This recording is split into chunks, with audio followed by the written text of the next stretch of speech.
Hi, How are you today? I'm great. How are And you? how's your ECMA experience been so far? Oh, it's been wonderful. It's always wonderful in Charlottetown. The synergy on the island. I find people come and they're always in great moods and a lot of business happens. And the weather has been very cooperative, which always Yes, helps. it's been great today. And tell me a little bit more about yourself. I'm Kimberly Sinclair and I run Spin Count, which is an East Coast based promotions and publicity company. And I'm fortunate to work with music, artists, and events in and around Nova Scotia and in North America. Wow.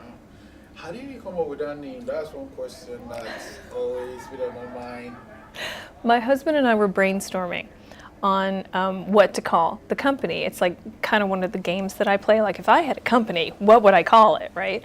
And we first started out as just straight up radio trackers, putting singles to commercial radio.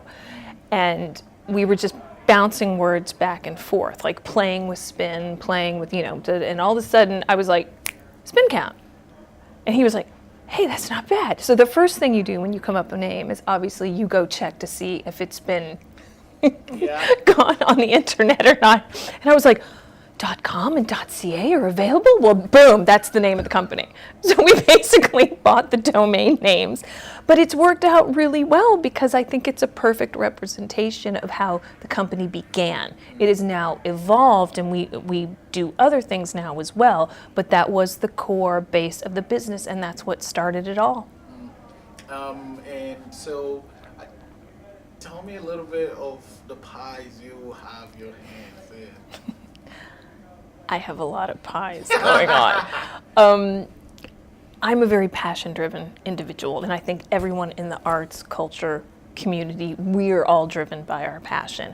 And because of this, I always like to try new things and help people in new and creative ways. So when Facebook and Twitter and Instagram, I was like, oh, I can do that, and I'll schedule posts, and I became an expert on that. So that became part of what we did. And then publicity kind of naturally rolled into the equation because if you're doing radio singles and if your artists are going out on tour, well, then they need publicity as well. And sometimes they have it and sometimes they don't. And I was setting up radio interviews anyway. So one thing kind of led to the other in that field. So now I accidentally became a social media person and I accidentally became a publicist. And now I'm accidentally, a combo meal, I guess, is the best way to put it, of all three of those things. So in an artist toolkit, from a promotions, publicity, and communication standpoint, those are kind of three of the biggest things that you need. So I had to pull back on the radio singles part and now go to albums. So there were kind of two reasons that we did that. One was a commercial radio single takes an enormous amount of energy because once you put it out there, you start the clock and you run until it's done. You grab all the airplay you possibly can, and you can feel when the single's kind of spun out a little bit, when you've hit your peak and now it's just kind of, you're not going to get anything new, in other words. So that I kind of needed a personal break from that because we were very successful. We broke bands. I got a band to the top 10 in Canada in rock with their very first single, completely unknown band. They got a huge record deal. They are touring all over the world now. And it was the coolest, most like I do a lot of really personally rewarding things and that was a super, super cool one. Bands from Cape Breton, we got into the top 20. So we really, really, it worked. I just needed a bit of a break. And at the same time, I'm from Kentucky originally. What? Yeah, it's true. No, it's true, I swear. I'll do the accent if you want. Please. Now, well, I'm from Louisville. And you can tell somebody's from Louisville because that's the way they say it. It's a thing. It's a total thing. Only Louisvillians know, but now you do. Anyway, so I wanted to go back to bluegrass and Tomty Hall and singer-songwriters and the whole story and, just being at the Carlton all the time in a listening room. I wanted to go back to that because I was doing alt rock, I was doing hot AC, I was doing AC, I was doing all the traditional commercial genres. So I think I wanted to get back a little bit to me. And plus on the East Coast, singer-songwriters are, the core, the foundation bedrock, so to speak. Everyone here can write a killer song. It's amazing. It's in the water. I drink water all the time, and I have not picked up on it yet. One day, hopefully, I'll get it. I don't know. But so that's why we went to albums, because albums present more of the full picture. It's more of a complete artist representation instead of just a one-off single. Isn't that more work? No, you would think. But no, because it's kind of the same. Actually, it's a little bit less work in a way, because we send the album out, and then our lovely DJs and radio hosts and radio across the country, we always say, well, there's a focus track. Like, these are the ones we recommend. But they tend to like to find their own song that really speaks to them. And that's generally what they will support at their radio station, on their show, what they're reviewing, whatever. It's two sides of the same coin, because once we get it out there, it generally goes with a tour, and the arc of the album can go much longer because you have all those songs to pull from. Whereas when it's a single, and if it goes to commercial radio, 12 weeks max maybe. With emerging artists, it tends to go longer because it'll take longer to get picked up and into the queue. But with an established artist, like, you know, any artist that we all know, when they come out with a new single, they're dropping another single before the first one's even spun out. Like, they're going boom, boom, boom. So all this high energy is going all the time. Whereas with the album, we mail it out once and we're continually doing follow-ups. The album does its thing, and then all the songs from the album kind of trickle out and find their own airplay as well. Does that make sense? It does. You know, thinking about it now, it does. Because, yeah, I'll think, oh, fuck, don't you have to kind of do the one thing for maybe 6, 7, 8 songs? But once you explain it, it just made more sense. How did you, I mean, apart from deciding to go back to your roots and stuff, how did you find out this formula for the albums rather than singles? Oh, it's kind of a tried and true formula.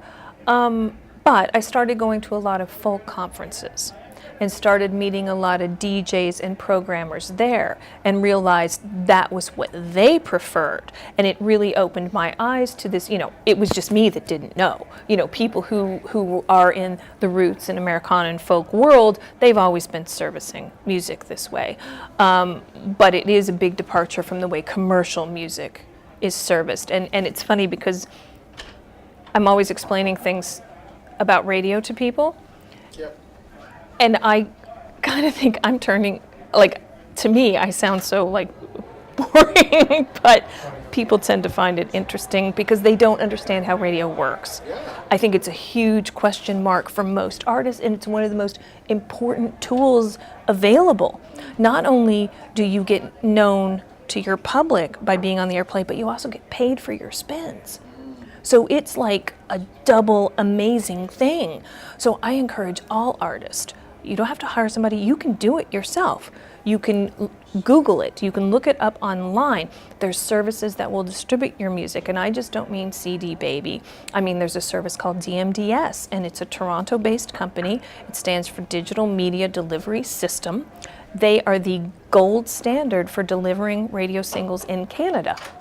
All the major labels use them, but anybody can do it from using your own laptop. If you wanted to put a single out there, doesn't mean anything's going to happen with it. That's a whole nother conversation, right? So releasing music and then tracking music are two totally different things.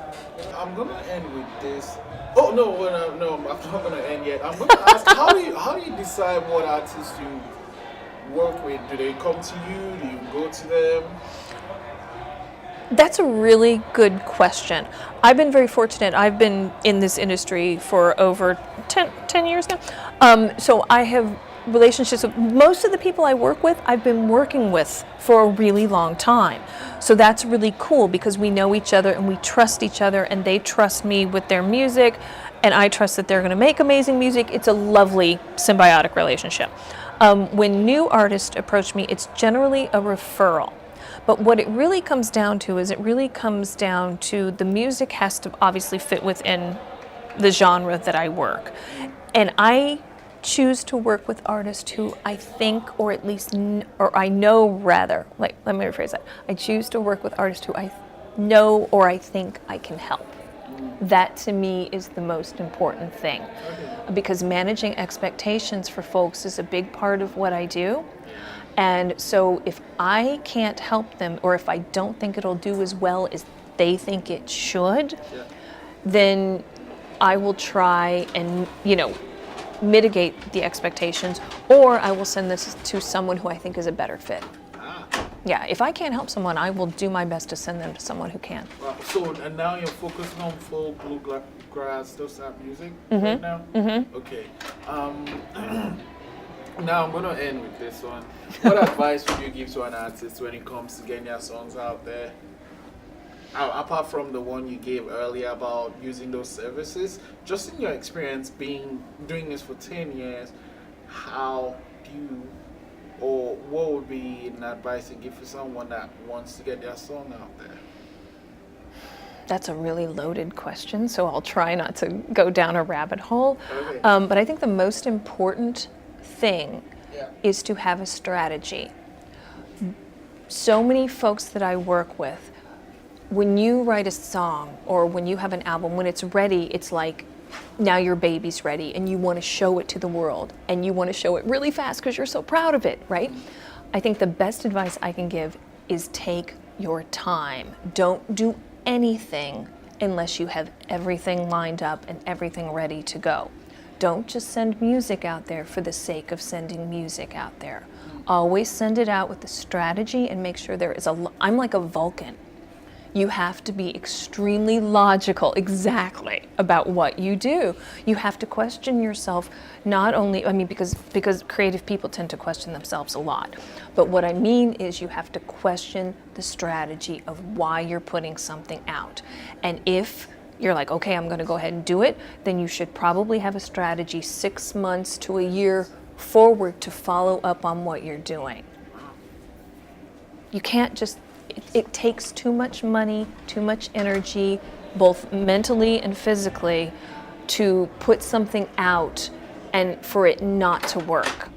So as artists and creative folks, we have the tendency just to put something out and not have a follow-up strategy. And that's what's really, really important. You have to have a way to keep the arc of your music going, whether that's an Instagram post, whether it's a video, whatever it is. It can be anything. It doesn't have to be another single, it doesn't have to be an album. You just there has to be a reason for it, a raison d'etre, right? A reason to be. So look at everything like a Vulcan. Pretend you're Spock. Would Spock do that? What would Spock do? Would he send that out on December 24th? Probably not. No, he probably wouldn't. Thank you very much. Thank you. I had fun.